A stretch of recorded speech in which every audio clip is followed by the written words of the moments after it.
Imaginez un instant, un cycliste de classe mondiale, une véritable légende, qui décide, comme ça, presque sur un coup de tête, de courir son tout premier marathon. Eh bien, ce qui va se passer ce jour-là, ça a de quoi bousculer tout ce qu'on pensait savoir sur l'endurance. Voilà le chiffre. 2 heures, 29 minutes et 21 secondes. C'est le temps qu'il a fallu pour courir un peu plus de 42 km. Un chrono brut, comme ça. Alors, la question qu'on se pose direct, c'est est-ce que c'est un temps d'élite? Et la réponse, c'est un grand oui. C'est le genre de performance qui vous place parmi les tout meilleurs, un objectif que des coureurs spécialisés passent toute une carrière à essayer d'atteindre. Mais c'est justement là que l'histoire devient vraiment, vraiment intéressante.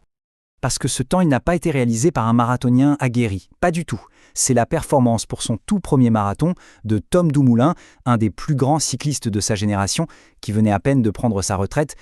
Alors, on plante le décor, on est au marathon d'Amsterdam. Sur la ligne de départ, il y a donc cet ancien vainqueur du Tour d'Italie, Tom Dumoulin. Son objectif, franchement, juste finir sans aucune préparation spécifique. Le résultat, lui, va complètement scotcher le monde du sport. Pour bien comprendre l'exploit, il faut se souvenir de qui on parle. Tom Dumoulin, c'est un monstre du vélo, vainqueur du Giro qui a raccroché en 2022. À 34 ans, il se lance ce défi un peu fou et sans entraînement adapté, il claque un chrono qui le met dans le top 50 de son pays sur l'année. C'est juste phénoménal. Mais attention, derrière ce chrono spectaculaire, il y a une autre histoire. La course de Dumoulin, ça a été un vrai drame en 2 actes. Une illustration parfaite de ce que cette distance mythique peut avoir de brutal. La première partie de sa course, c'est un chef-d'œuvre. Il passe au semi-marathon en 1 heure et 9 minutes. À un rythme de champion. À ce moment-là, il est parti sur des bases complètement folles, aux alentours de 2h18. Il court même avec celle qui va remporter la course féminine. Et puis, le mur. La deuxième moitié, c'est une toute autre histoire. Il lui faut 1 heure et 20 minutes pour la boucler. 11 minutes de plus que la première. 11 minutes, c'est un gouffre. C'est l'image parfaite de ce que les coureurs appellent « frapper le mur ». Et cette souffrance, il la raconte mieux que personne. Des crampes violentes, tellement fortes qu'il doit s'arrêter 3 fois. Le doute qui s'installe, la peur de ne même pas pouvoir finir. Il a fallu qu'il a cherché des ressources mentales juste dingues, simplement pour réussir à passer cette ligne d'arrivée. Alors la grande question, c'est comment un athlète de ce niveau peut-il exploser en vol comme ça? Eh bien la réponse, elle est scientifique et c'est la grande leçon de cette histoire. On peut résumer ça très simplement avec l'image du moteur et du châssis. Ce moteur, le cœur, les poumons, forgé par des années de vélo au plus haut niveau, est celui d'un athlète d'élite, absolument exceptionnel. Par contre, son châssis, c'est-à-dire les muscles, les tendons, les articulations, n'était absolument, mais alors absolument pas prêt à encaisser les milliers de chocs répétés de la course à pied. Et le plus fou, c'est que Dumoulin lui-même, il a fait cette analyse avec une lucidité incroyable.